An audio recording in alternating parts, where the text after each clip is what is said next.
The Dice Tower is made possible by listeners like you. Thank you for your support. And by Cool Stuff Inc. Cool Stuff, in stock at CoolStuffInc.com. The Dice Tower, episode 561. Choo-choo. Train games. That was very realistic. I feel like it was.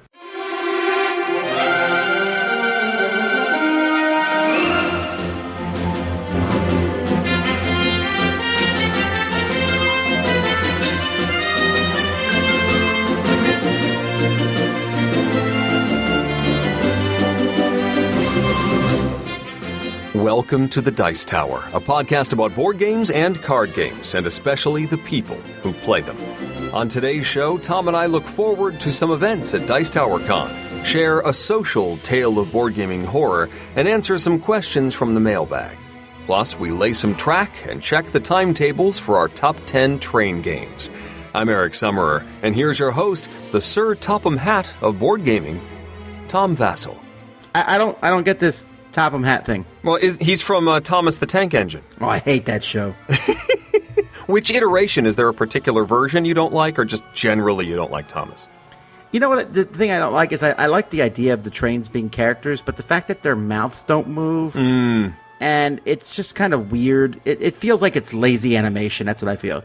To sell some really super expensive trains that my boy wants. Well, it's true. You know? Yeah, but I mean, at least, I don't know if the current version is like that, but the classic ones were practical effects. They were actually models that they filmed. It wasn't animation at all. It just feels like if I was a kid, that wouldn't really interest me much. Maybe I'm wrong. I don't feel, my son doesn't really watch it much. He likes the trains, though. Yes. And they're really good quality trains. It's yes. Just they're really expensive. Yes. So this is my thing, folks. First of all, I'm Tom Vassell. Hi there, I'm Eric Summerer. And we talk about board games, but I have my retirement hobby already prepared. Yeah, it's trains. Yeah, it is. It is. I mean, I haven't put much thought into it, other than I'm going to do that someday. But once my kids move out of the house, so we're talking another 10 years or so, I'm going to take a whole room and I'm going to build a setup of trains. Okay. I'd have them go around and switch tracks and stuff like that. I've always wanted to do that. I've always thought it was really cool. But the one thing I am going to do with this is when the grandkids come over, they get to watch and play with it. Because I'm tired of all these old people who have these really cool toys that they won't let anyone else touch. Sure. And plus, because you made that entire room the train room, they're going to have to sleep there, too. No, they don't get to sleep there. I'm not an idiot. They can touch with supervision, Eric. Come on now. You sleep under the mountain. Can you imagine at night the train just starts up? I didn't do it. Anyhow, I thought that'd be neat, and I could even make it go from one room to another and comes through the kitchen. I don't know. Maybe I'm being too. I don't know. I've always liked trains. If I go see a train set up like you have, you're nearish one at the Portal game store. They got that big train set up, and that to me is just amazing. I love that sort of thing. That's a pretty deep dive. If you want to get into the train hobby, that's the place to be. I've actually toyed with the idea of when we go to Essen, taking like an hour trip. There's like a humongous one in Germany. And there's a big giant one in New Jersey, which I've been to. There's Roadside America in Pennsylvania, the Choo Choo Barn. I just love these things. Wow, okay. You've done your research. Well, no, I just been to those places. That's okay. All. Cool. So my dad liked them too. And I also would go watch real trains when I was a kid. We lived near a train yard, and so I watch them.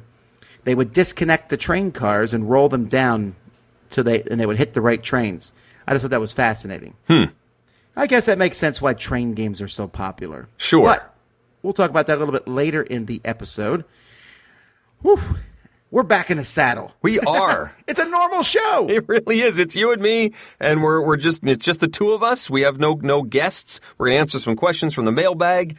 This feels like a normal show for a week or two, and then we're back to the convention grind. Yeah, but okay,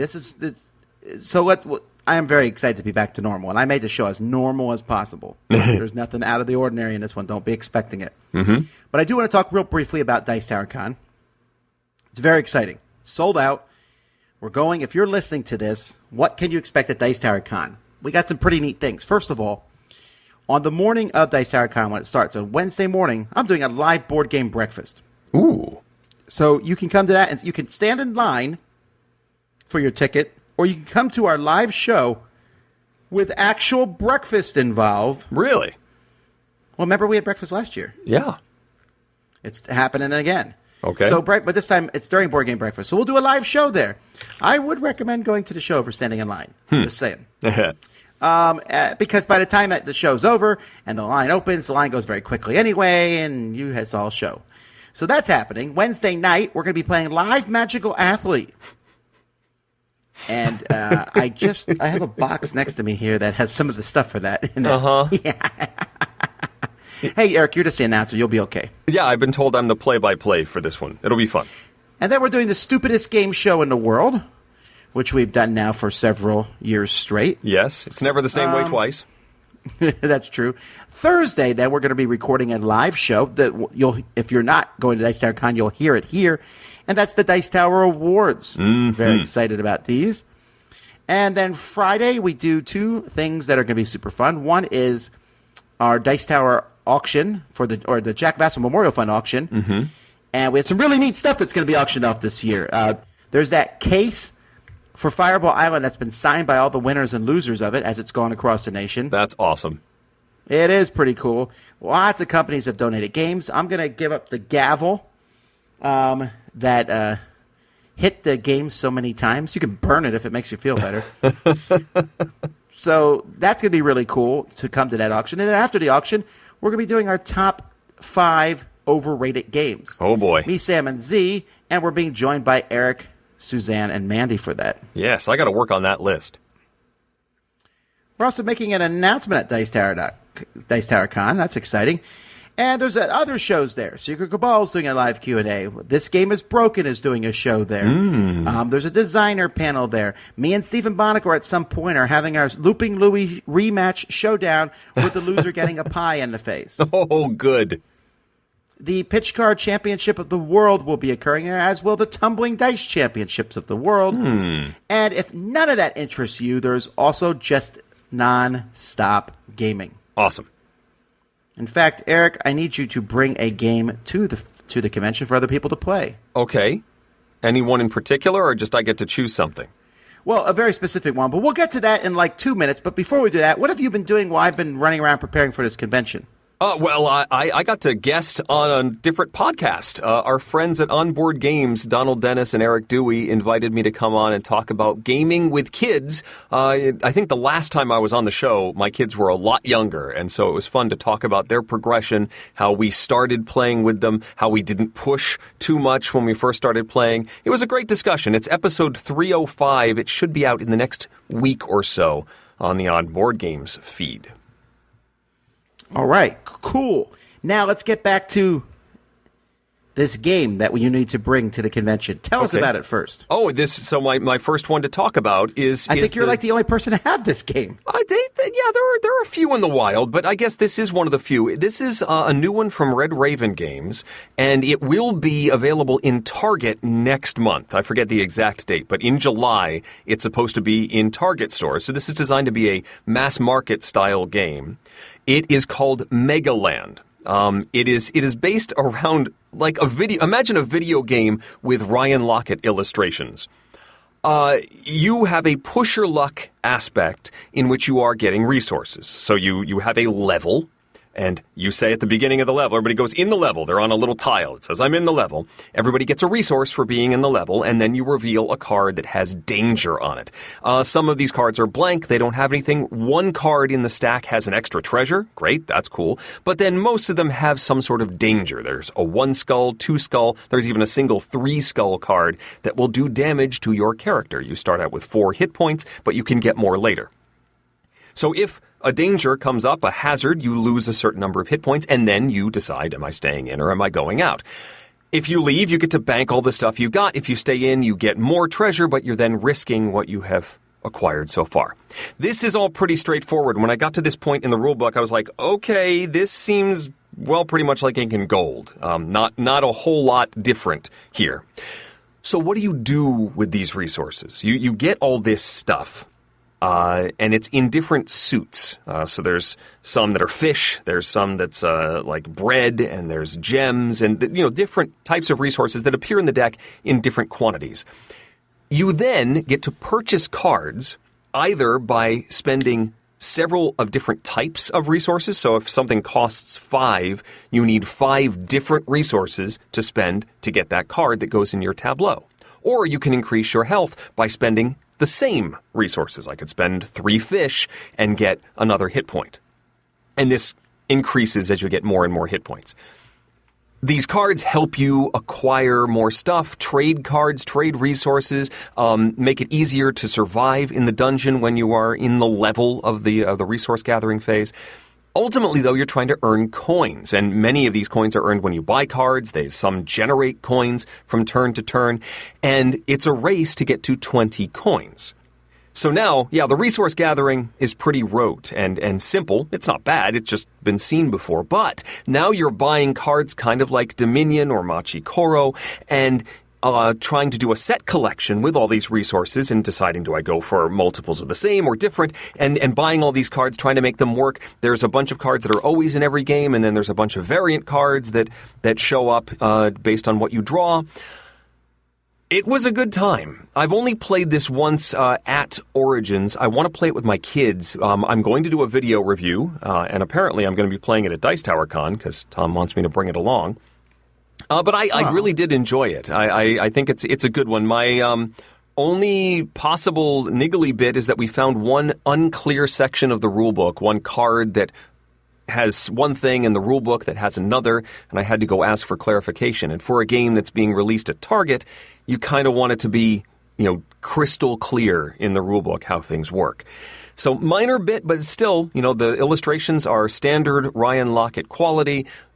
The components are neat. It's got one of those game trays inserts. It's a pretty solid game. It's called Megaland. I liked it. All right. The name seems super generic. Yeah, well, I think that's it's the video game. That you enter Megaland, into the level of Megaland, and you must go in, and it's more thematic. All right, I'll buy that. Now, I've talked on the show already about Rise of Queensdale. This is the new Legacy-style game from Ravensburger, designed by the Brands. Yes. Queensdale, I'm going to just call it that. Queensdale, we are now 6 games into it. I think it will take us 20-some games to finish. It might take longer than that. Okay. I think that if you play with 4 players, it will be a longer game. Because essentially what happens is at the beginning of the game, each of you has a point total that you need to get to. So you get to that point total and you win, right? Yay. Mm-hmm. Multiple people can get to the same point total in the same game. So if you get to a new point total, boom, we open up some new stuff. And then when you do that, your point total that you need to get to goes higher. So now next game, you got to go higher. Mm-hmm. And so maybe someone else will win because they have a lower point total. And then you don't open any new stuff. And so you got to wait till someone gets to a new higher point total. Okay. So like I'm on tier 3 going to tier 4, but I won a game and this happened. And then Sam won a game and then Z won a game and then Derek just won a game. And so nothing new has happened for a while because, well, the person behind won instead of the people in the front. That's fine. It's just going to make the game longer. So you're saying it has the progression of Phase 10? It makes me really want to open more. I want to open new stuff. That's just my thing with Legacy games. Yes. So real quickly, this game, you have your own little areas on a board, and you are rolling 5 dice, and these dice have different resources on them and an action symbol. And after you roll, you take turns placing these dice on the board. If they have resources, you can place them on a resource spot and get that resource. If they're action, there's a gazillion places to put actions to take those actions. If you don't like what you've rolled, you can re-roll the dice by paying any one resource.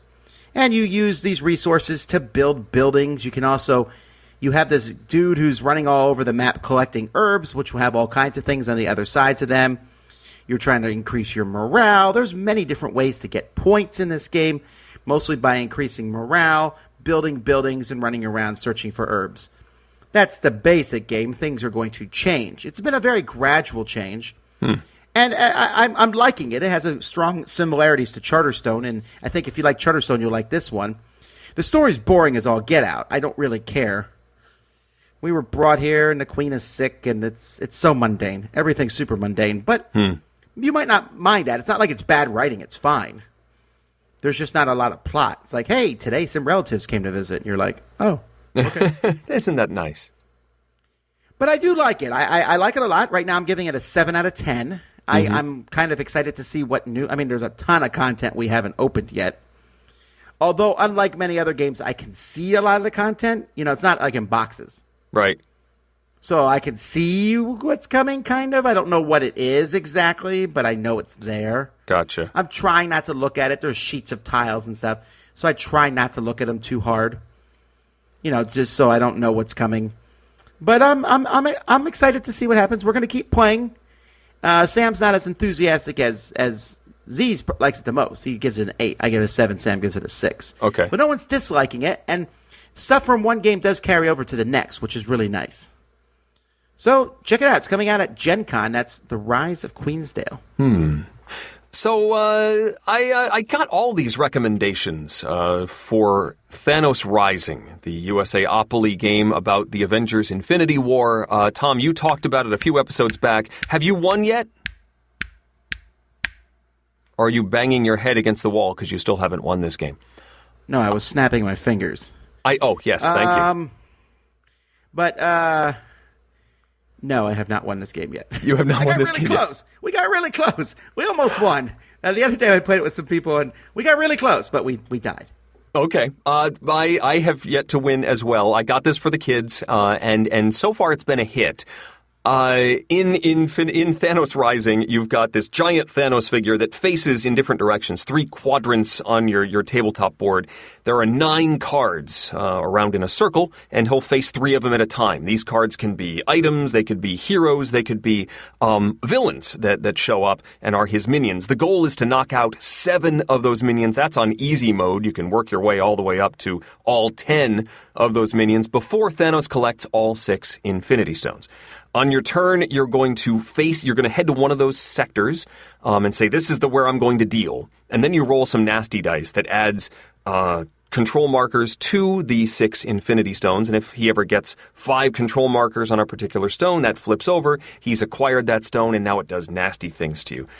Also, you turn Thanos. You have this Thanos die, and it may have him turn, it may have him activate one of those sectors and do nasty things, triggering the bad guys, doing damage to whatever heroes are there. Then you get to go, and you start out with 4 colored dice. You can, by acquiring more heroes, get more dice, and you're trying to roll combinations, bank dice. It's a pretty simple dice rolling mechanism, similar to a lot of games in which you get multiple rolls. As long as you bank 1 die each roll, you can continue to roll until you get the symbols that you need.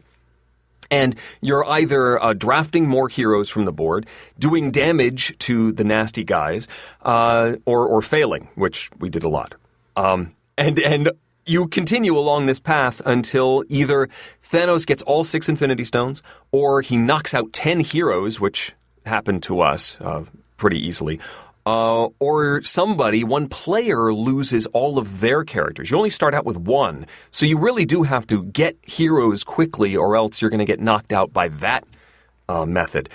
It was tough, and the fact that it's a dice game can make it swingy. If you roll poorly, if you just get a string of bad luck, it can be pretty nasty. Also, based on, you really need to shuffle those cards up. I'd almost say spread out the bad guys in the deck. Maybe split up the deck and put half of them in one, or even split it into quadrants, so that you don't end up with an entire board full of minions and very few heroes early in the game, because if that happens, you're in big trouble. Still, the kids liked it. It's got some nice production values, although Thanos, the giant figure that goes in the center, was missing the Infinity Gauntlet when I unpacked the box. So his arm just stops. It just stops, and I've got this stump that Thanos is waving menacingly at us. But I think if he doesn't have the gauntlet, that means he can't actually defeat us. So we win. Anyway, customer service is on it. I've contacted them. That's what I'm feeling like. I feel like you should automatically win. You'd think. Anyway, that's Thanos Rising from USAopoly. The kids like it so far, and I'm anxious to play again. All right. Well, I played the 2 new exit games. Yeah, I know. I think I talked about one on something earlier. You mentioned it on Dice Tower tonight. I don't know if you... I actually don't remember if it was on the air or not.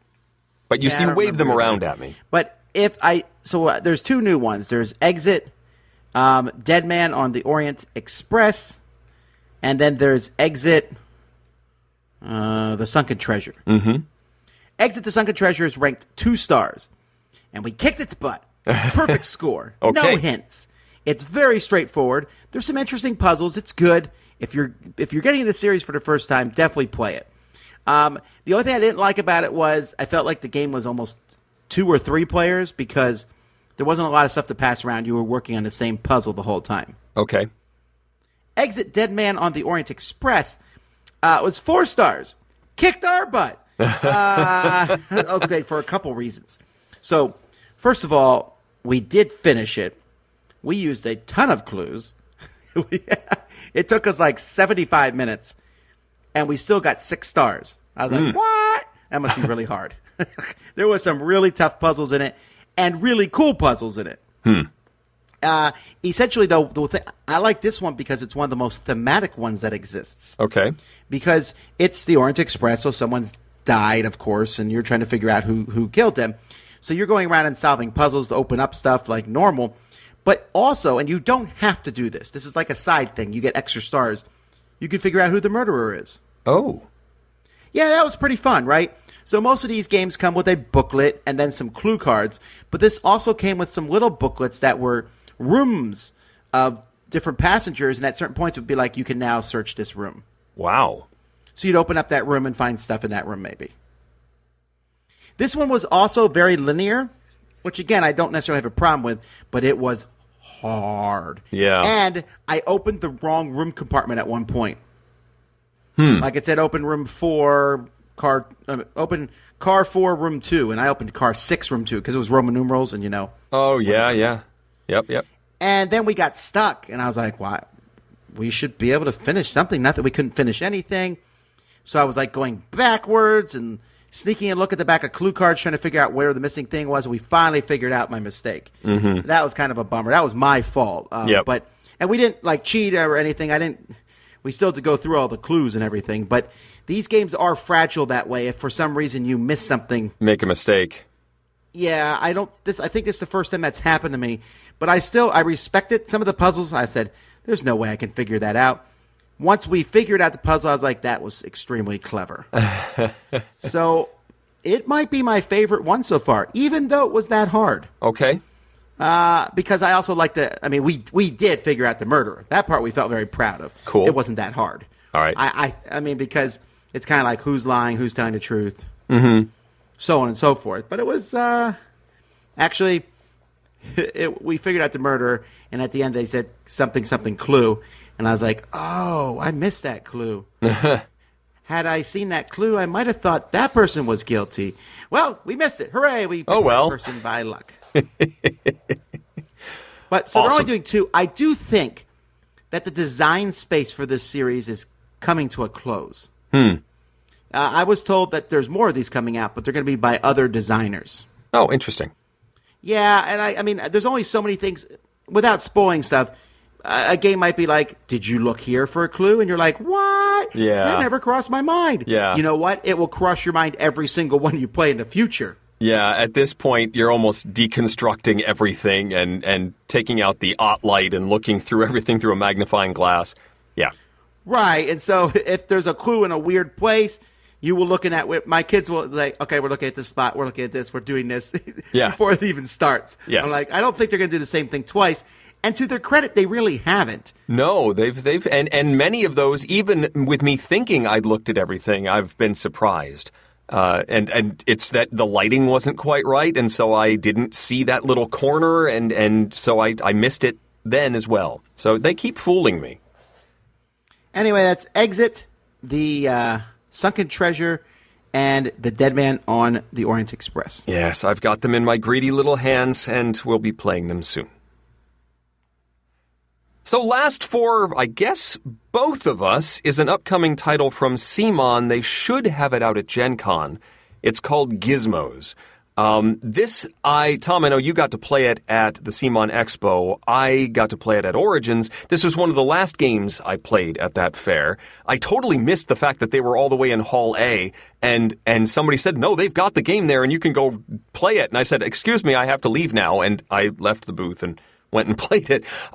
In Gizmos, you are building a bunch of machines, you're building like a tableau. You've got several different actions that you can trigger on your turn. You just pick one action. You can grab one of these machines and keep it. It's yours, kind of like reserving a Splendor tile in Splendor.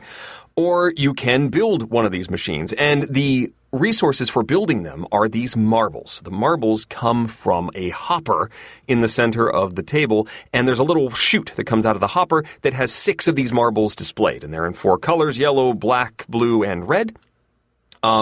And you have to spend these marbles in order to build these devices. You can also take those marbles, pick them, and certain actions will have you grabbing marbles from sort of blindly from the hopper, as well as coming out of the chute where you can actually see what you're getting. And all of these machines map to these actions. So I may build a machine that then makes picking more lucrative. So that says when I pick a blue marble, I get some sort of bonus.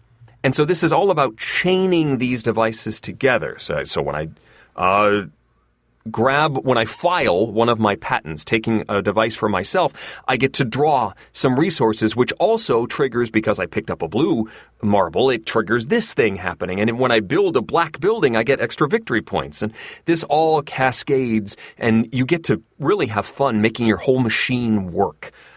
This is, I would say, currently the top of my must-acquire list at Gen Con. And I hear it's going to be at Dice Tower Con. I think I'm just going to park myself in front of it and play all day. Well, yeah, I'm bringing my copy to Dice Tower Con. I'm actually keeping it, though. Oh. So if I find any marbles missing, Eric... That's how I'm going to get a copy? I'll just one marble at a time. One marble. I stole your board game one piece at a time, and you never noticed. I really like it, too, like Eric's saying. I really like the engine buildingness of it. Mm-hmm. It is definitely a weakness for me, this game. I think I will not win it very often. And the reason is I get so enamored with the engine building, I forget to try to win. Right. Yes. I'm like, now watch this. I'm going to take a blue marble. That lets me take 2 more random marbles. And when I take those 2 more random marbles, I get to archive a card. What card am I archiving? I don't care, but I get to do it. And, oh, yeah, I probably should try to win. Meanwhile, somebody else is scoring lots of points, yes. Yeah, but I really did enjoy this. I really think this one's going to be... I mean, the whole marble thing's obviously a gimmick. But it's a cool gimmick, and I like it. So, and it kind of has that whole machine feel to it. Mm-hmm. Gizmos is a game I think is going to do really well. I think so, too. All right. Hey, let's be smarter. Oh, yes, and Geoff is about to describe something that I have always wanted explained. 3, 2, 1,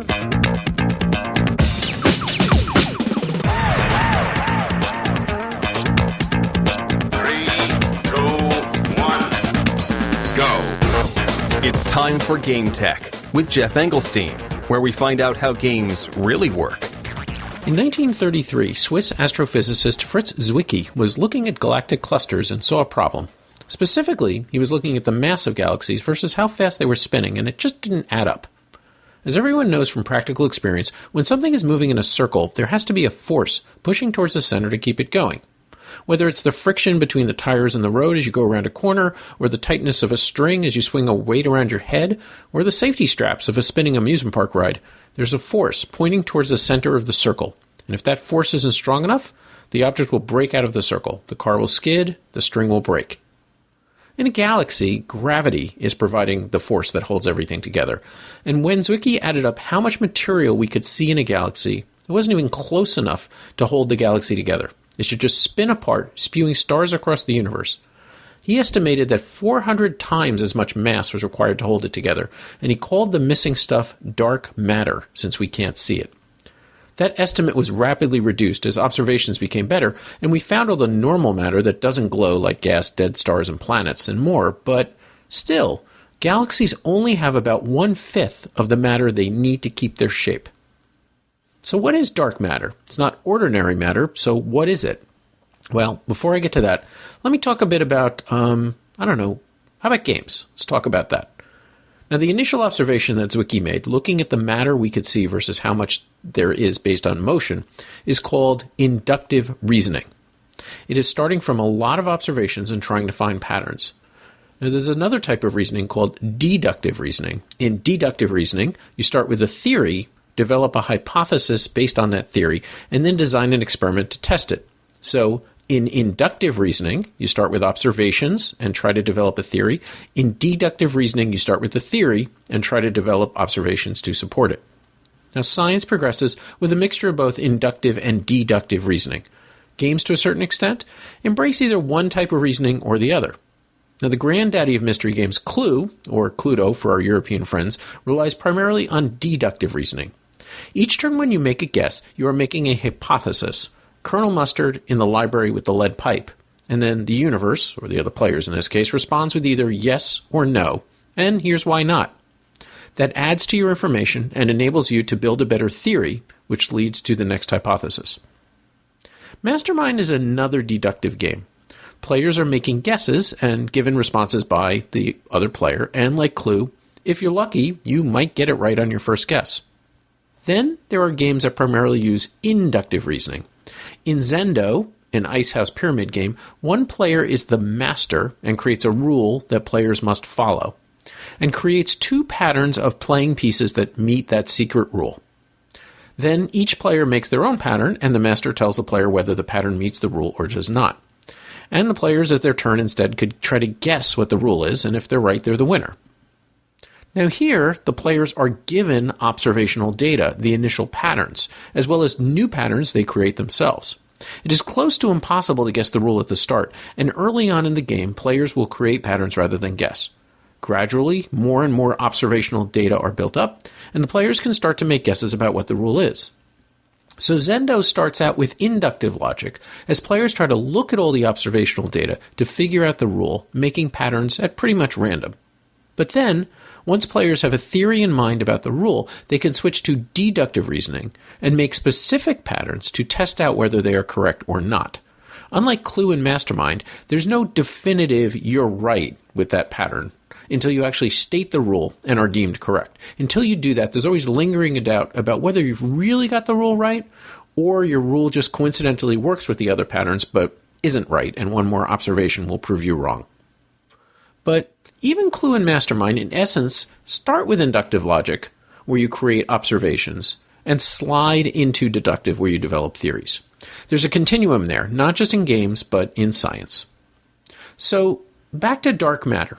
There have been a number of candidates for dark matter, which accounts for a whopping 80% of the mass of the universe, ranging from cold dark matter, machos, small black holes, and more esoteric forms. All have been shown to be wrong. The latest candidates are what are called weakly interacting massive particles, or WIMPs, and they are close to our final chance to figure this out. About a year ago, a big experiment that started in 2002 to detect WIMPs finished. Over the last 15 years, they constantly solved technical challenges to increase the sensitivity more and more, and at long last, they found absolutely nothing. Not a WIMP to be seen. And if the theories about WIMPs are correct, we absolutely should have seen one by now. So we're sort of back to square one, but with a lot more observational knowledge. There are still a few more types of particles that dark matter may be, but the physics community is at a bit of a loss right now. Now, there's one possibility that would be, in my opinion, the most exciting of all.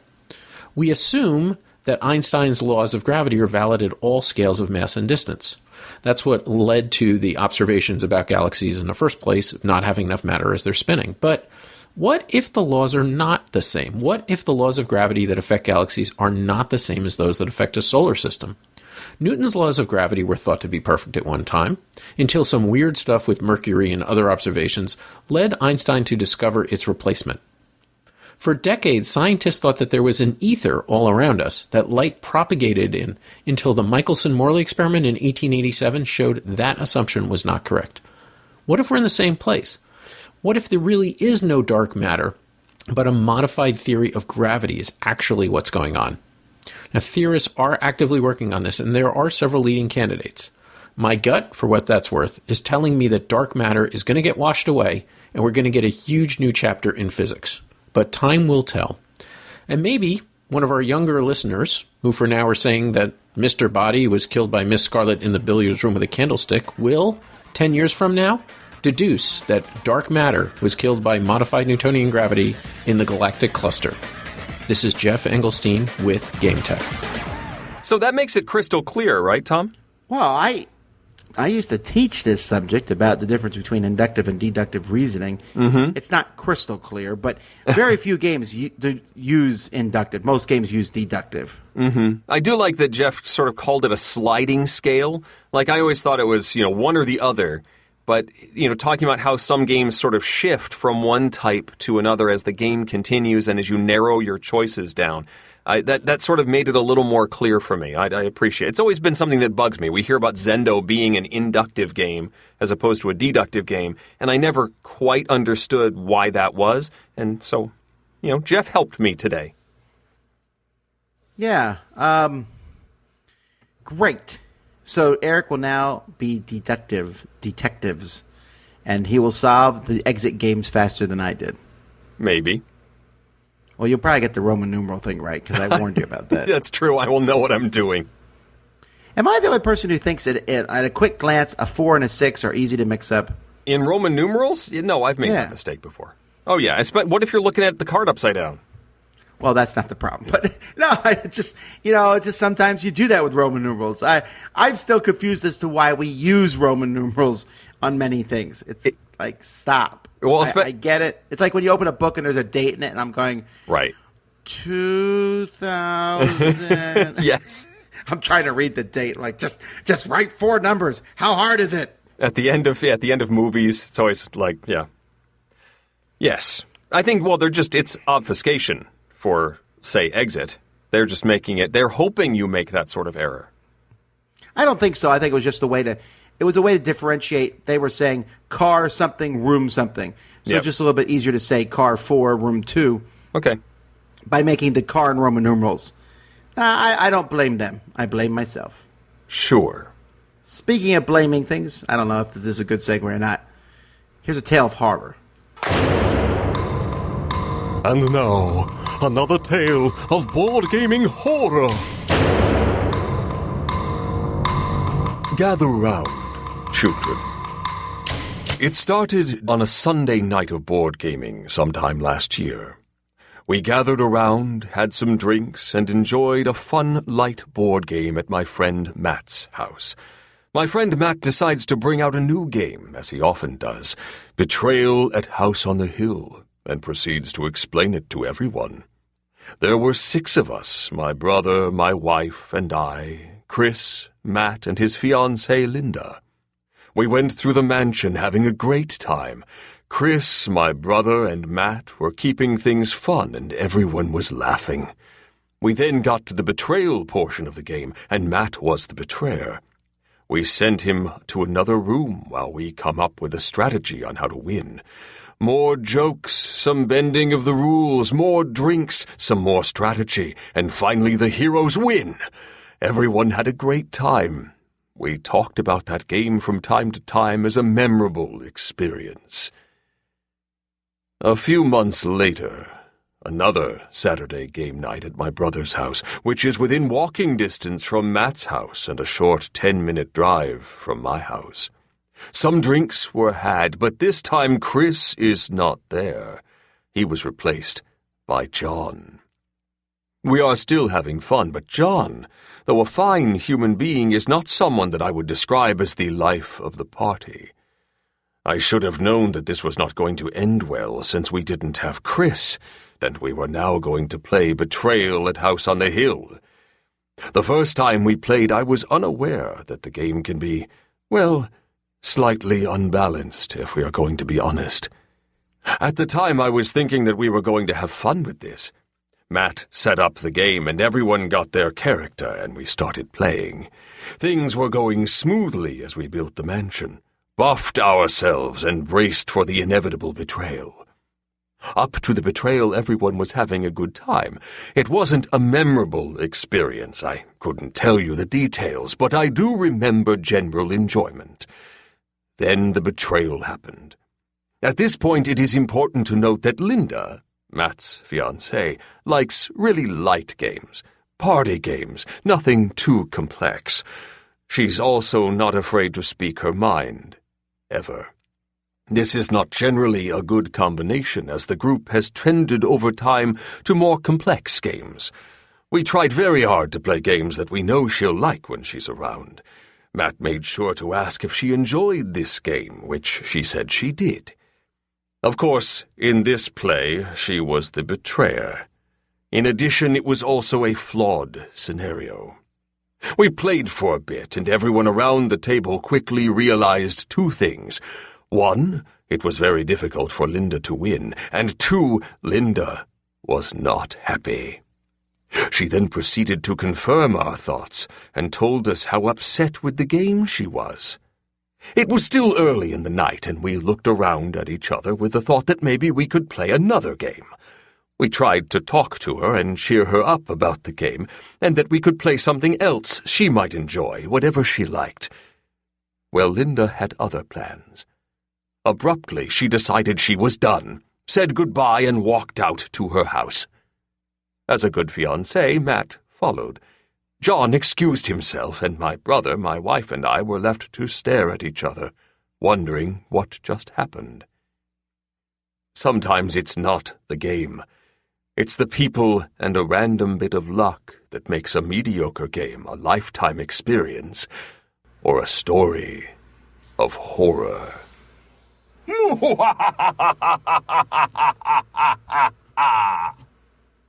You think it's the flawed scenario that's the problem? I would blame the scenario more. Have you ever had people parade out of the room? Like, it's weird enough to have one person stand up, but then to have, like, half the people leave. All right, I'm out of here. That's it. Well, if you're involved with that person, I think you might. It's probably best. I never, my wife has never, left a game in anger.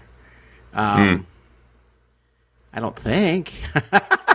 I'm trying to think back. We've certainly been like, I'll kill you in the middle of a game, but it's never gone beyond that, I don't think. Yeah, I mean, I guess there's the point. There's sometimes that you don't realize how much somebody is not enjoying something.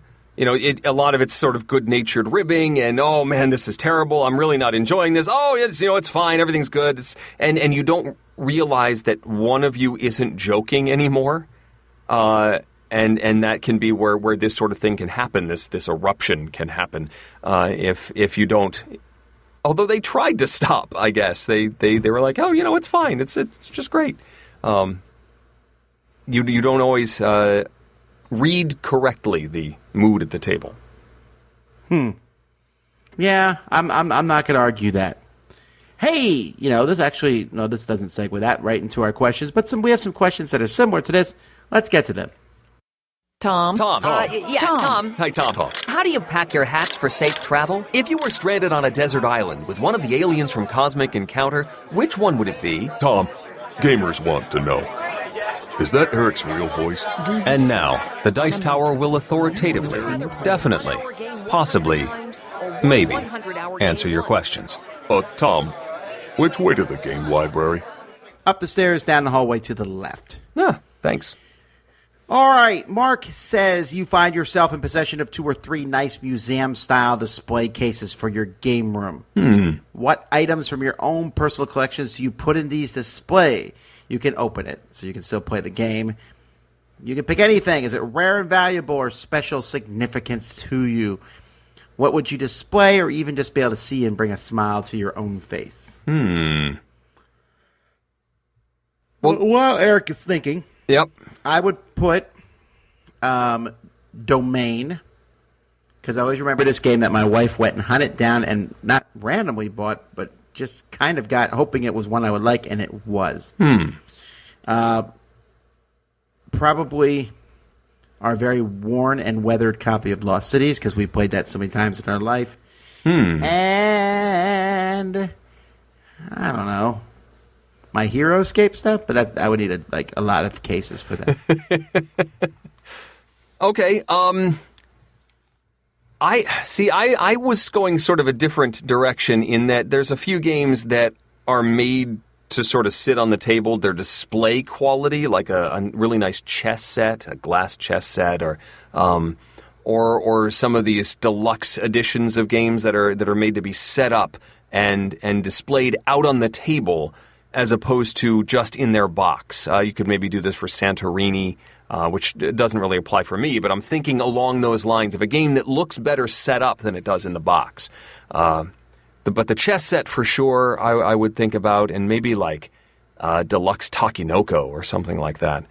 Those are the things that I'd want to have displayed and then played when we're in the mood, but certainly look better out of the box than in. All right. I think my house will look cooler, but all right. Sure, whatever. Jared says that one of his favorite games, Seven Wonders Duel, has 3 individual win conditions. You can win by points, you can win instantly with a military victory, or instantly with a science victory. The interplay between the 3 is interesting, but the points victory seems the most common among experienced players because it's the only non-instant win condition. You could argue that the game really has 2 win conditions, with points being an elaborate tiebreaker. But don't, because that's kind of stupid, says Jared. I'm not saying that. I'm not saying that. That's what Jared says. But Jared asks, do you know of a game with 3 or more win conditions which are all instant, which would give more tension more often than Seven Wonders Duel does? Or for that matter, are there any games with 4 or more win conditions? Not including games like Magic that have specific you win cards. That's not the same thing. He wants to have something that all of these conditions are in play at all times.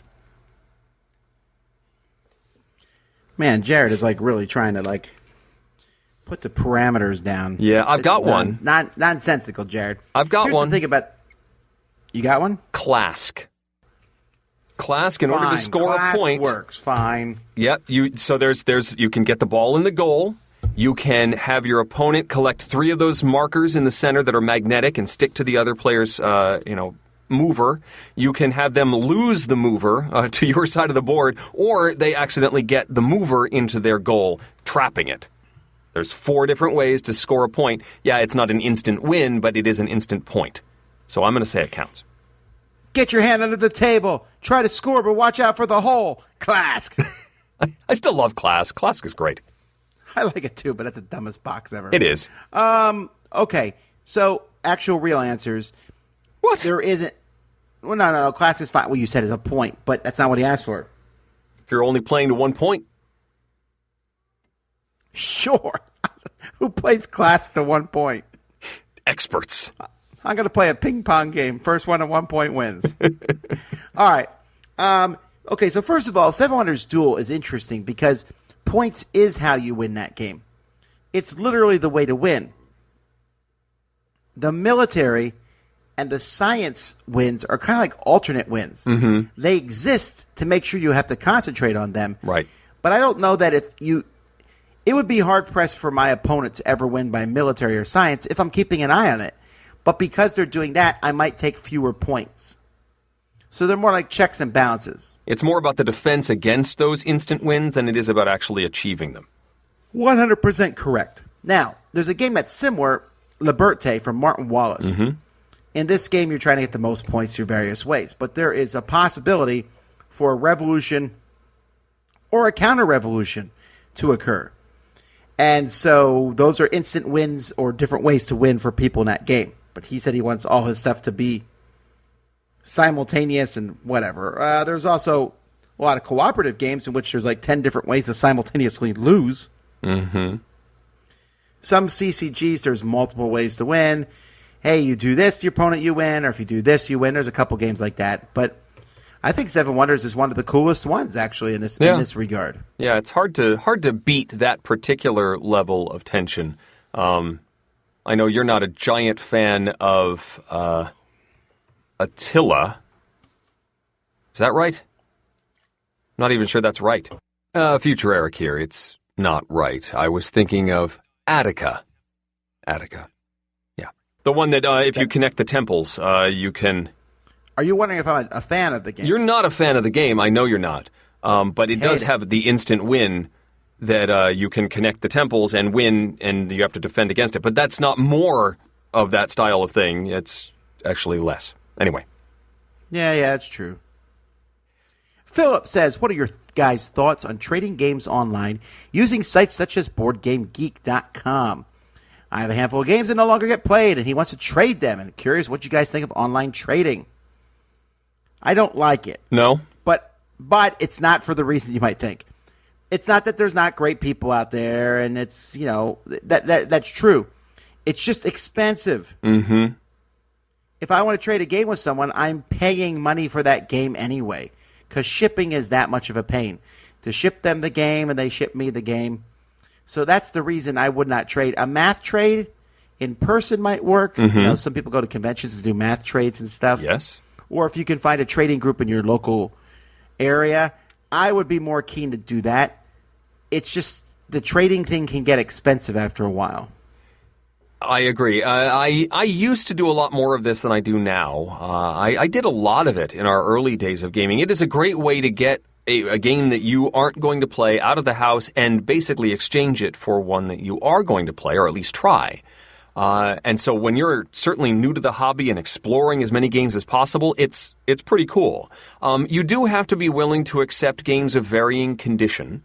You aren't necessarily sure that the other person is going to have taken as good a care or have gotten a game in the condition that you're trading away as well. Maybe it was always scuffed up or an older copy of something. So I've gotten some still playable games. I've never had any horror stories, but I've gotten some scuffed up copies of things that have been well loved, let's say.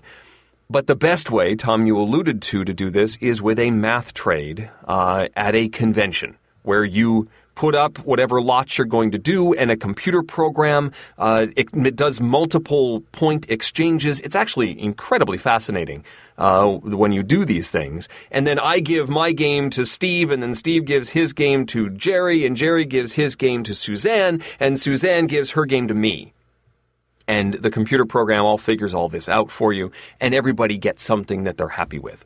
That's a pretty cool system to do.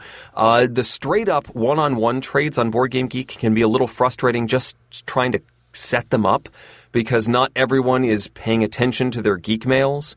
You may have a game that you put up as for trade a year ago or 2 or 5 or 8 that, has gone away or you don't really want anymore. And I would say if you're going to try and make a trade on Board Game Geek, you want to send a message first.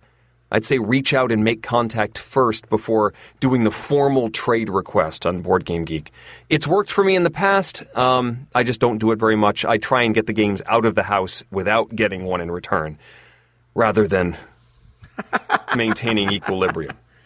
Yes. But it's a great way to explore, but go with the no ship stuff before you ship. Sometimes if you think about it, money can be the great equalizer here, right? That's why money exists. Yes. You might be like, oh, I'll trade you. I'll be like, Eric, I'll trade you. I got that new Gizmos games. And Eric's like, I'll give you one of my used exit games. I'm like, well, that's not worth anything, Eric. Yeah. And he's like, how about you give me your Lord of the Rings special edition, which Eric does not have. Right. But he's like, I can't, they're not worth the same amount. But if he just sells his game and I sell my game, we can then go buy our respective games. And that money works in that regard. Yes. But the math trades are fun. It's like a game in itself. Oh, math trades are great, but they are complicated, and there's some nice tutorials. Watch them. Yes. I'm not joking. Yes. You will be like, what is going on? What's a kicker? Who's kicking people? Corinna, it has a problem. She says they've been playing and collecting board games almost their entire lives, but recently they seem to have lost all interest. They don't go to regular gaming groups anymore, don't buy any new games, don't even read Board Game Geek, but they still listen to the Dice Tower podcast. Thank you. Part of the problem is that most new releases, they say, just seem like same old, same old. The market is saturated, but I'm sure you've heard that somewhere already. Has anyone experienced this same feeling? Do you guys have any idea how we could pick up our favorite hobby again? How could we get back our former enthusiasm and all the fun? Well, I don't think you have to play new games all the time to have fun. Mm-hmm. It seems like it's more than that, right? They're saying part of the problem is new releases seem like same old, same old. I would disagree. I mean, there's a lot that do, but there's a lot of new, unique things out there. Yeah. But if new releases got boring, you could just play older releases, but it sounds like it's more than that. Yeah. I I don't think it's wrong not loving the hobby as much. If someone like says, I'm not really into board games anymore, I'm doing mountain climbing, I'd be like, all right, it's cool. It's your new hobby. What does it matter? Yeah. You could certainly taking a break might allow you to come back with some fresh perspective. But I might focus on those old games, like you said, Tom. Maybe pick the oldest game in your collection that you haven't played in the longest time and pull that one out again. Sort of remind yourself what made you like that game in the first place. I'm sure the ones that are in your collection are there for a reason. And sort of re-explore, go into a deep dive with some of these games that you already know you like, and don't worry so much about the new stuff. This is making me think here. This whole, you were talking about playing these older games and you're getting tired of the hobby and stuff. But it's really interesting to me when someone does drop out of the hobby and they come back in after several years. Yeah. This was funny with Joe Stedman when he did it. Yes. Because I would be like, oh, yeah, that's Rising Sun. It's from CMON. And he's like, what's CMON? What's a CMON? I'm like, oh, they're a company that makes a lot of great miniature games. Eric Lang, who has become a big designer since you've left. And you know what? Just shut up and play this game. Yeah. Because it's like so much in our industry happens in 5 years. It's true. While you were gone in the industry, Joe, Asmodee bought everything. It's like waking up from a coma. Like, wait, what? All right, Bear says, Bear wrote us. Yes. He runs a bi-monthly game night at a coffee shop, and people are either completely new to gaming or they only play a few games. So he's the one to teach. And he loves teaching games. But he also has to be the dungeon master, which means he has to do everything, say it's your turn, do this, do that. Hey, it is your turn. And this is exhausting. So what can he do to change this dynamic? Get a partner for teaching. Find a title that somebody really latches onto, and say, all right, next week, can you teach this game to a few new people? And then you can sort of build the group that is teaching and maintaining these games, and it's not always just you with every group of people. Yep, that's exactly what I was going to say. If you can make someone own a game, in a sense, that's your game, then they'll start teaching it. And this happens all the time in my group.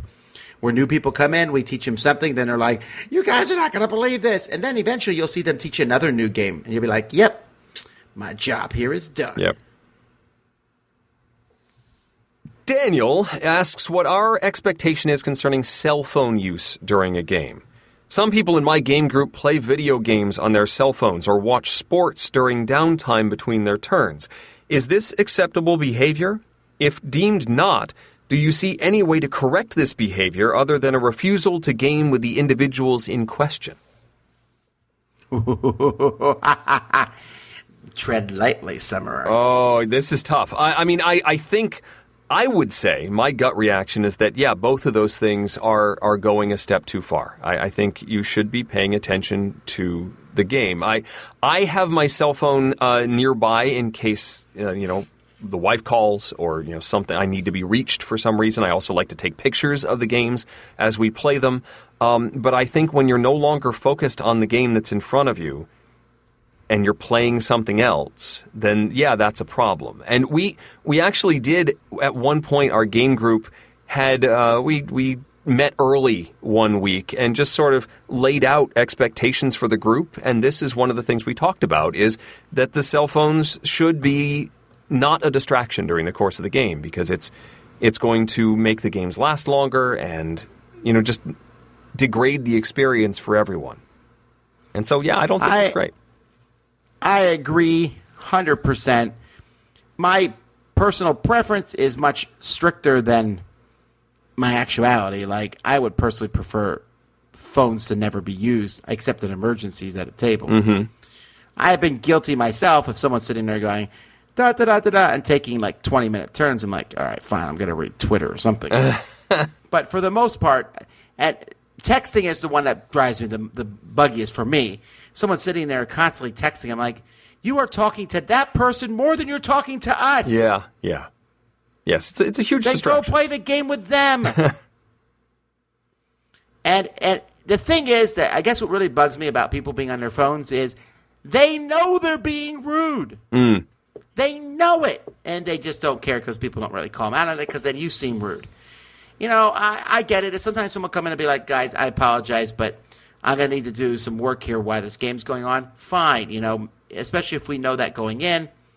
But most of the time, it's just inane texting or doing stuff back and forth, and it's really annoying when they're like, well, it's my turn, and they put the phone down.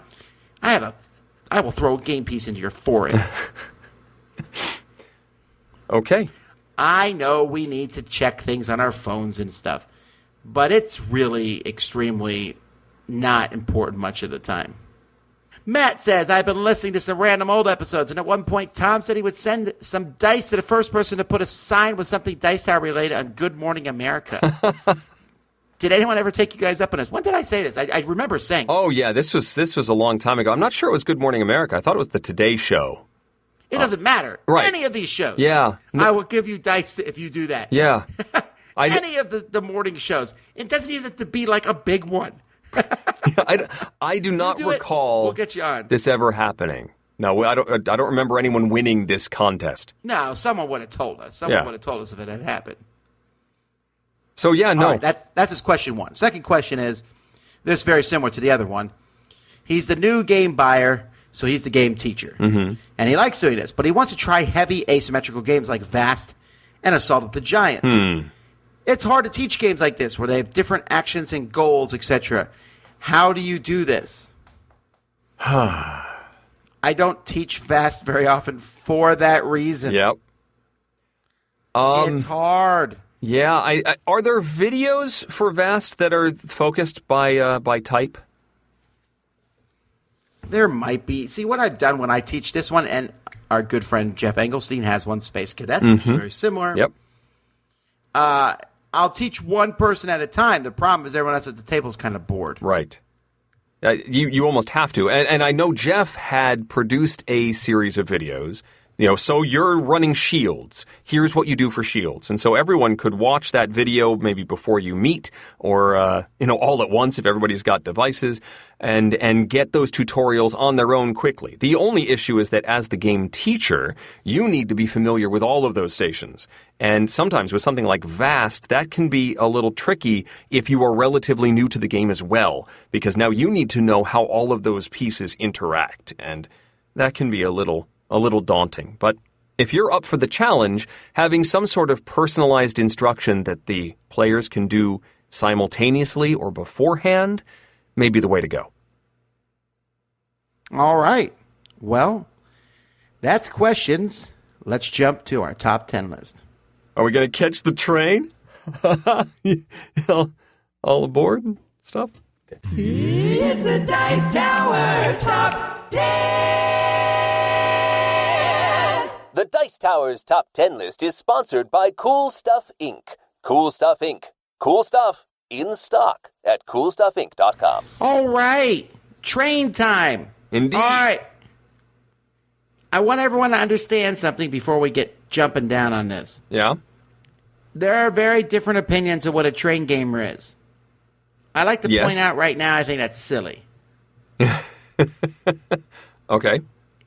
We were talking about this at Origins because they have the Puffing Billies there. Yes. And they played train games. And I was laughing like all get out because there was a ton of them playing Great Western Trail. Yep. Which I'd be hard-pressed to say is a train game because you are literally driving cattle that eventually will get to a train at the end. Yes. So how is that a train game? I feel like that's just a game that has a train in it. Well, I mean, that score track, there is a train. You're loading them on the train, and then you're visiting those stops as you move along. That's just a score track for points. I mean, there's more. Okay, yeah. It's not a very strong connection. But the Puffing Billy guys, they're willing to play, I think, anything that has a train connection. Yeah, probably. And again, I'm not too upset about this. I'm just being silly here.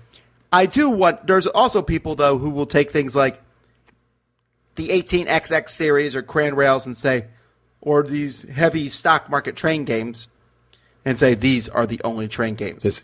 In other words, the lists we're about to present, there's going to be people going, that's not a those train aren't game. Train games. You know what you can do? Listen to this 10 and enjoy it. Yes, I mean, this goes back to the old what is a war game discussion.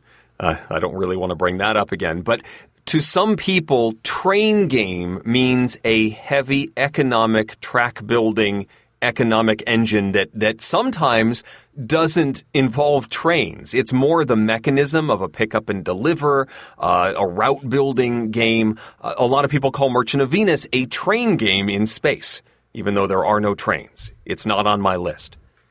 It's not on my list either because it's outdated. I tried to, however, cast the net a little wider and give some train games that work a little differently than just that. You may have thought you were being tricky, but one of your ones you thought you were probably being tricky with was on my list, and then one of your ones is also on the People's Choice list. Well, all right then. Let's get started. Number 10. Let's kick things off with Colt Express. This is on a train. You are moving all over trying to steal goods, fight other guys. It's an action programming game. You sort of play a bunch of cards face down and program your guys and try and earn money more efficiently than your opponents. But it's all maneuvering around this wonderful 3D train. It's pretty cool. I love there's even scenery that you can wave at for no reason other than waving at the scenery. Colt Express, my number 10. Yeah, I thought about this one. It was an interesting one. I'm like, you are on a train pretty much the whole time. This is a train game. Mm-hmm. It doesn't fit that necessarily train, what people think about a train game, but good choice, Eric. All right. Eric, that was fantastic. Thank you. I don't want people to think I'm always putting you down. Oh, good. Good. I'm gonna store that for later. Yeah, you should. All right, my number 10 is Whistle Stop. Hey, it's a new one from Bezier Games. And it looks a little bland. I actually thought about putting Metro on my list, but I think Whistle Stop is like Metro with some more rules to it. Okay. And this is kind of like where you're placing tiles and connecting trains in crazy routes all over the place, and then moving your trains, picking up cubes, and delivering them for points. I like it. It's pretty light. The new expansion that's coming out where you go over the mountains is also pretty fun. This one is growing on me a lot. So that's Whistle Stop from Bezier Games. Cool. I've had this in my cart at Cool Stuff for a while, just waiting for my next order, but I haven't played it yet. Number 9. Number 9 is the old chestnut Transamerica. A very simple route building game. There's not a whole lot of railroad operations here. You're just connecting cities with little wooden sticks. But doing it more efficiently than your opponents is the name of the game. Quick side note, have you seen the new version of Trans-Europa, Tom? Well, I was about to just say that, but yes. That has a new mechanism that involves wavy lines that are ferries that you have to build over the course of 2 turns, and you might share them with an opponent. I haven't played with that mechanism yet, but it sounds interesting and a worthy differentiation between Trans-Europa and Transamerica, which basically used to be the same game, and now they're different. Anyway, number 9, Transamerica. Yeah, I was a little bummed because I was under the impression that the new Transamerica, and there is a new Transamerica coming out. Did you know that? I didn't know that there's a new one coming out. I've seen the current edition, which has bigger cards. Yeah. Well, or the bigger. Maybe it is out. Rio Grande is really confusing when they release stuff. Mm. They just don't tell anybody. Like, psst, hey, a game came out. Yeah. Oh, I'm like, what? When? 2 months ago. Oh, thanks. Yep. But I believe one of the two, and I can't remember which one, only one of them has the little expansion Vexation. The Transamerica includes Vexation, but the new Trans-Europa has colored sticks in it, but they're used for the ferries. I don't know. Have you played with these ferries? Not yet. By the way, in case you're confused, like I occasionally am, we're talking about Ferry. Yes. Well, first of all, I don't like Transamerica or Trans-Europa, but they have a soft spot in my heart for 2 reasons.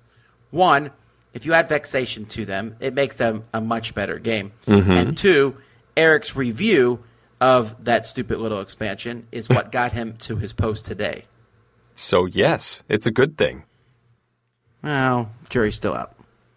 My number 9 is higher on Eric's list, and we will get there in some weird, twisty way. Number 8. Number 8's a little bit outside the box. Railways of the World, the card game. This That is one a weird choice. a little bit, and this is one I haven't played a lot of recently. But you're building a map kind of like you would with Railways of the World, which may show up later. But you're using these cards to build tracks and put cities out, and you sort of create this nebulous network of tracks as your board expands on the tabletop, and it's not necessarily. It doesn't fit the same grid that you would with the board-based version. You're sort of spreading all over the place, and I think that creates an interesting experience, which is why Railways of the World, the card game, is my number 8. All right, my number 8 is also higher on Eric's list, so I can't think of a good pun, so let's move on. Number 7. Number 7 is Trick of the Rails, which takes the train game and stock acquisition aspect of many of these games and turns it into a trick-taking game. Most complicated trick-taking game on Earth. It is quite possibly so. It's very tricky. You may want to win a trick in order to add trains to the value of the different train lines. You might be trying to earn the stock for those train lines, and based on whether you win or lose that trick, that's what happens. It's neat, but yes, Tom has said correctly. It is tricky. That's Trick of the Rails, my number 7.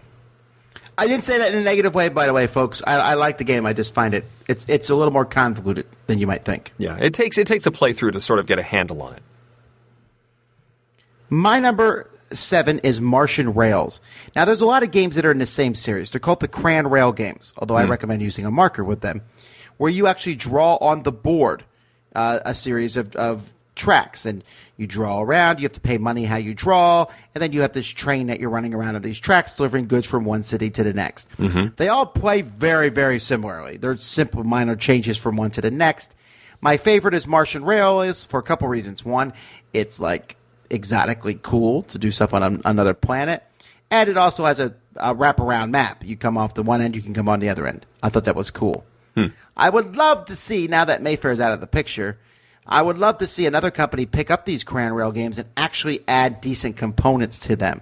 Now, I will say I only play them with 2 or 3 players because they take a long time and there's a lot of downtime in them. With 2 to 3, they're much better, but I like them a lot. So number 7, Martian Rails, Iron Dragon, there's a lot in this series, but Martian Rails is my favorite. I've actually never played any of these Crayon Rail games. I should, because I think I would enjoy them tremendously. The one I always wanted to play was Iron Dragon, not necessarily because of the theme, but because Iron Dragon is a really cool roller coaster at Cedar Point. You have some of the worst reasons to play games I've ever heard. Whatever works. That doesn't work. That doesn't make any... I'm going to sputter over here while you go on. Number 6. My number 6 was Tom's number 9, that String Railway, which instead of laying down wooden sticks or tiles, you are laying down pieces of string. You've got sort of a bordered section of the table, and you've got obstacles to work your way around. You place cards on the table, and you're supposed to connect them using pieces of string, and they can go winding all over the place. You lose points, though, if you have to cross rivers or go over mountains. Basically, anytime you cross other pieces of string, that's bad for you. So you have to make these weird winding routes to connect the cities, and it plays incredibly quickly. I think you only have 5 pieces of string to place in the entire game. So can you earn a whole bunch of points with those 5 placements? It's lovely. It's light, like an actual weight. It's portable. String Railway, my number 6. Yeah, I think the reason this one is on my list is because you literally are hindered by no rules other than can you fit the string through? Mm-hmm. It's so unique. It's so different. Which is probably why it didn't sell well. But I don't know. I had a soft spot for it. The sequel, String Safari, was a more interesting game, I think. But String Railway, the first time I played, I was like, wow, this is fascinating. Yeah. I am hampered by nothing except physics of a string. Did you ever play the sort of distillation or spin-off Paperclip Railway? Oh, yeah. How'd that one work? It was like a chain of paper clips? I think you had a certain number of paper clips, and you could make your track a certain number long, but you only had so many of them to begin with. It had many of the same general concepts, but I think it was more complex than String Railway. I think the simplicity of String was better. I used to make chains of paper clips and hit my brothers with them. That was a rude thing to do. Yes, it was. That's why I don't live near them now, because they would beat me up. All right, number 6, Railways of the World for me. Oh, there's so many. Eric picked the card game for whatever reason. Well, the card game's fine. I just think that the big grandiose way, it was originally called Railroad Tycoon, the board game. Then Railways of the World, and they added shares to it in one expansion, and there's Western and Eastern. There's all kinds of stuff. But the base game works really well for me. I thought about putting Steam on my list because Steam is a nice version of this, but I think I like the big open board of Railways of the World. It's big, it doesn't feel tight, and I know that tight makes for some good games, but sometimes I just want to build some track, get out of my way. Railways of the World. Yes, and it's certainly a very big game, for sure, and one that I still have in my collection. Number 5. My number 5 is all about the stock. Well, I guess not all about. There is route building in Union Pacific. Union Pacific has sort of been replaced by Airlines Europe now, but that one's not about trains. This one is. You are collecting stock, but also using cards to expand the rail networks on a map.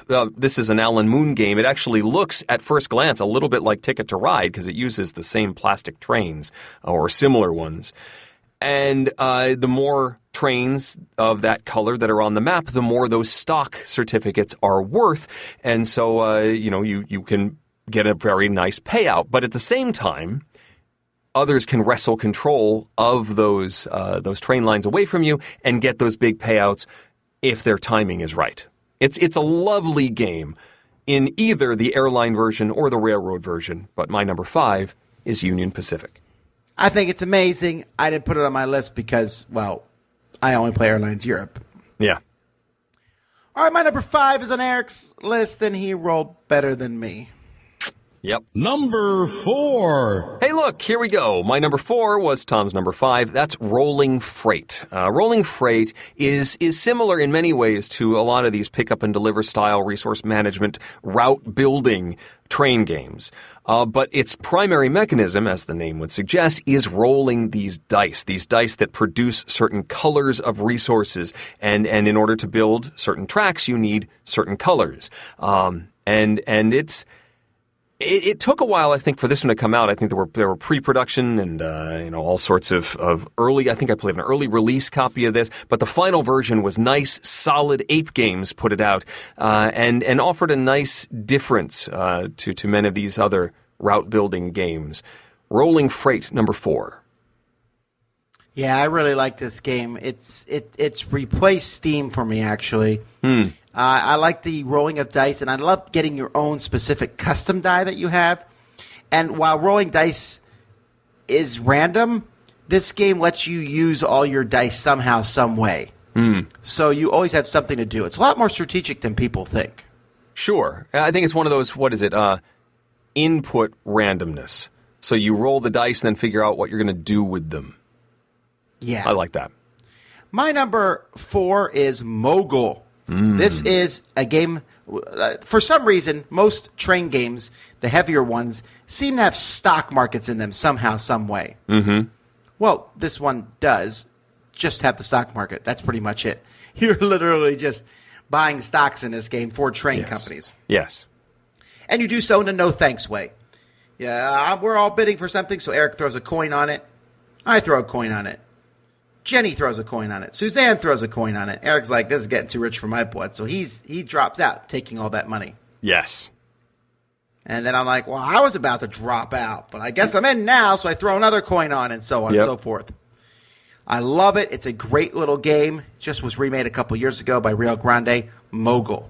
Yes, it is a great game. I consider this more of an auction game than a train game. It's almost too abstract as far as the train theme, but it's still a really good game. It was on my short list. Number 3. Number 3 was Tom's number 8, and that is Trains from AEG, which also has the route building and you're connecting cities on the map, but its mechanism is deck building. You're building your deck, making it more efficient, buying cards much like lots of other deck builders, but then these cards will also lay track out on the board. And it also produces, is it trash? I guess it's trash, that represents the inefficiency of your network and clogs up your deck. So finding a mechanism to get rid of that trash and build your routes efficiently and cleanly is the key to the game. Train's my number 3. Yeah, the deck building aspect, I mean, it's essentially Dominion with some train route laying down on it. But I like it a lot. It's fun. They stopped supporting it, unfortunately. I guess it wasn't selling that well. We never got all the expansions. Rising Sun was the only expansion we got, I think. Is that it? I thought there was a second one. There might have been a second, but it really died quickly. All right, my number 2 is my number 3 is Russian Railroads. I can count. Russian Railroads is a train game, kind of. You're moving these trains along these tracks really slowly. They're just scoring markers, essentially. Yes. But it is about trains. The theme is there, kind of, sort of.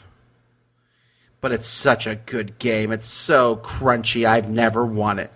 I'm awful at this game, and I love playing it. Each time I'm like, all right, this time I'm going to move the top tracks. And I'm going to move the white track over. It's the hardest one. I'm going to move it as far as I possibly can. And halfway through, I'm like, well, maybe not. I'll try something else. And then I lose. But it's a great game, Russian Railroads. Yes, this one just barely missed my top 10. I've only played it the one time, and while I really enjoyed it and appreciated it, I just didn't feel like I was comfortable enough with it to put it on the list. Number 2. Number 2, Tom finally has one that outranks me, but I'm about to place a 15-point route, so I'll catch up. No, you won't. I feel very confident. Number 2 is On the Underground. Now, this is a subway, but I believe subways are trains under the ground. I will allow it. Did I ever tell you my subway story from London when we were there, Eric? No, I don't think so. I didn't? No. Oh, I'm going to tell you because it was amazing. We went to London for the UK Games Expo. We stopped there. And Ronan from the Game Tower Pit? Network podcast, the Game Pit? Game Pit. The Game Pit? He works on this subway, so he took us to an abandoned subway station. Oh. Right, so we got there. Before we went in, he gave us all these vests to put on, and he said, now listen, if anything happens to me, press this orange button here to let them know there's been an emergency. He said, if anything happens to me and something happens to this walkie-talkie, then you're going to need to slow a train down by shining flashlights at it. What?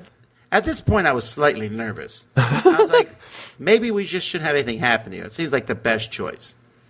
But we went into this abandoned subway station that's been there that hasn't really been used. It was used as the headquarters for Churchill and crew during the bombings in World War II. Wow. So we went in there. It was pitch black. We have flashlights. We're shining them around, going down hallways. And, it really felt like the prelude to a horror movie. But it was also really cool to see this stuff. And we went around through the subway station. It was really, really neat. And we would see trains zoom by every once in a while. And then when we were done looking around, he made a walkie-talkie call, and a subway train stopped and picked us up. Whoa! I told him easily he is my favorite of the two hosts on the Game Pit podcast, and that was the most impressive thing I've ever seen anyone do, I think. That is amazing. It was. We didn't live it up, though, because we were talking about maybe we should, stumble in the car and be like, all right, took care of that problem. The monsters have been contained. That's impressive. I got to ride in the front of the subway train, too. Wow. Anyway, so I'm fascinated by any subways, underground trains, and so that's what On the Underground is about. You have your subway lines, and there's one passenger, and you want him to, he's like, I'm going to this stop. And you're like, please use mine. Please use my subways. And he's super lazy. He will never walk if he has to.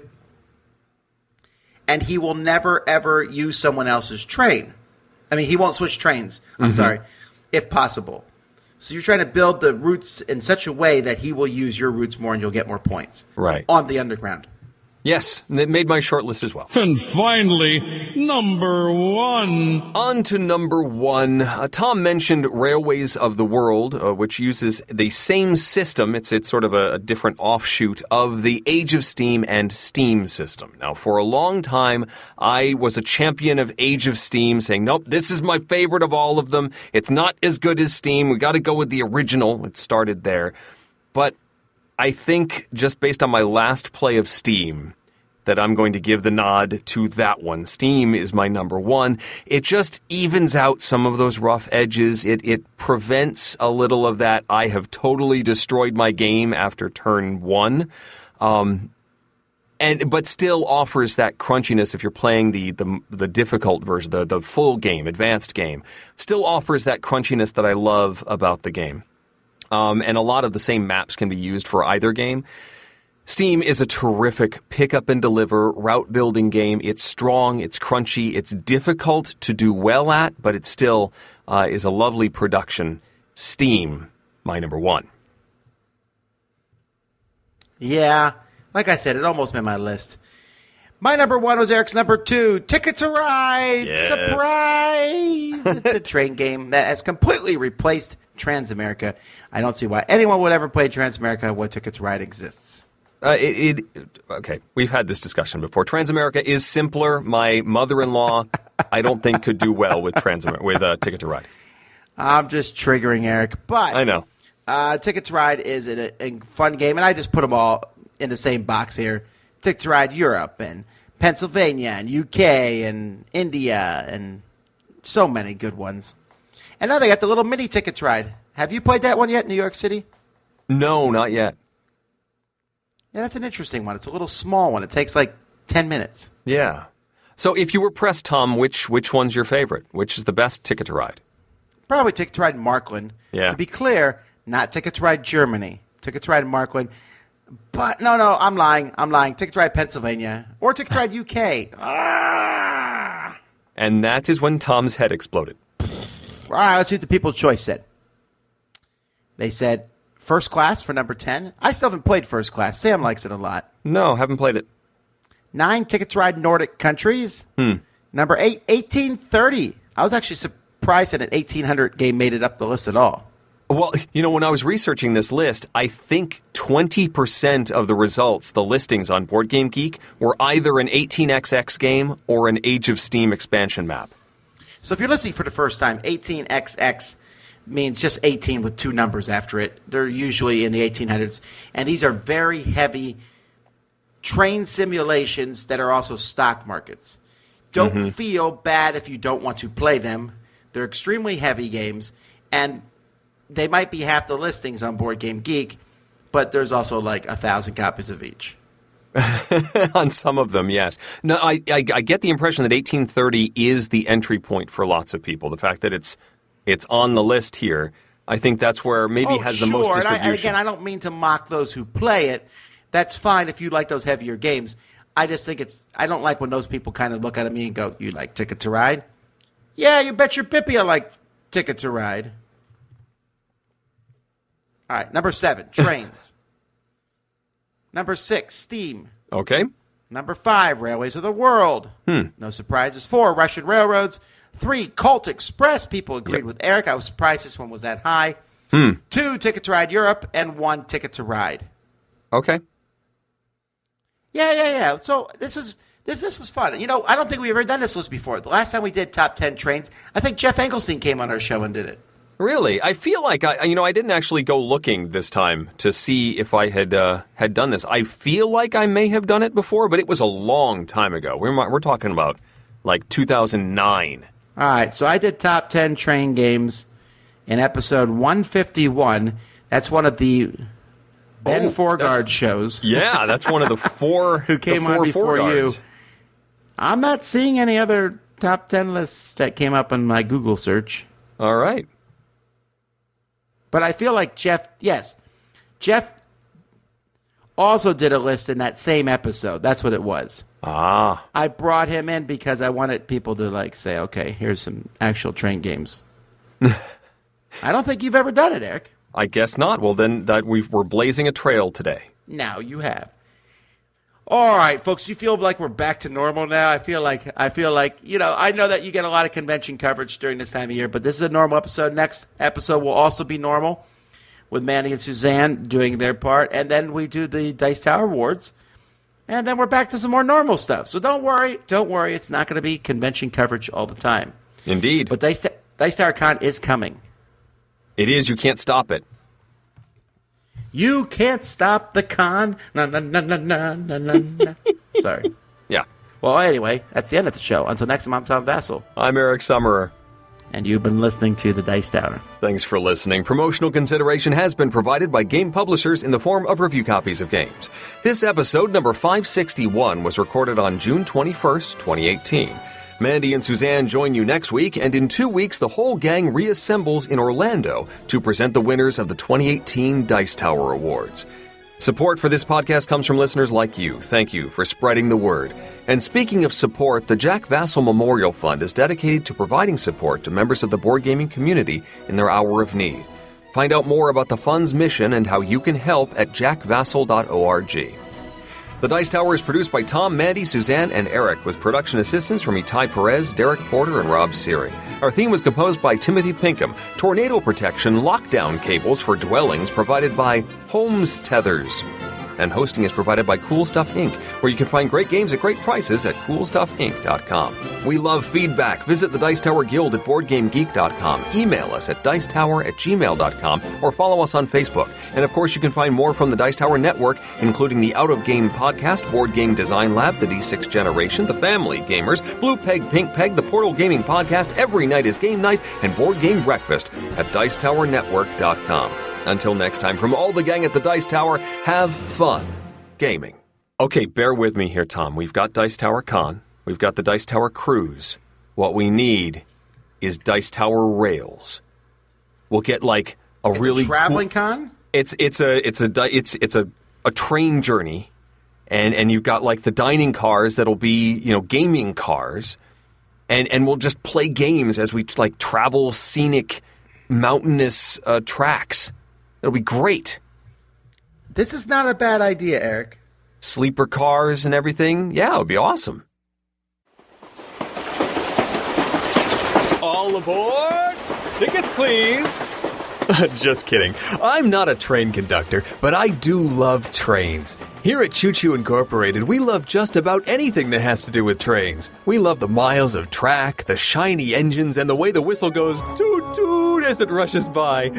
Oh, phew, now I'm getting all excited. Sorry about that. We know there are lots of train games out there. Ticket to Ride, Railroad Tycoon, and that whole 18XX series, but gosh golly, that's not enough for us. We'd love it if every game were a train game, and we found that with some good old-fashioned ingenuity and a whole mess of stickers, our dream can come true, and you can be a part of it. Just order our modification kit for one of over 300 games, and before you know it, your favorite game will be all about trains. Take Puerto Rico, for example. When you're done pasting over the game components, you won't be shipping cargo on boats, you'll be shipping on trains. Colonists become rail workers. The mayor becomes the engineer. It's amazing, and it'll work for hundreds of games. Power Grid becomes Rail Grid. Modern art becomes modern train station murals. Betrayal at House on the Hill becomes betrayal on the train coming down the hill. See, it's so easy. You'll wonder why you didn't think of it first. Order today. We won't rest until every game is a train game. Choo Choo Incorporated. We're making your games better.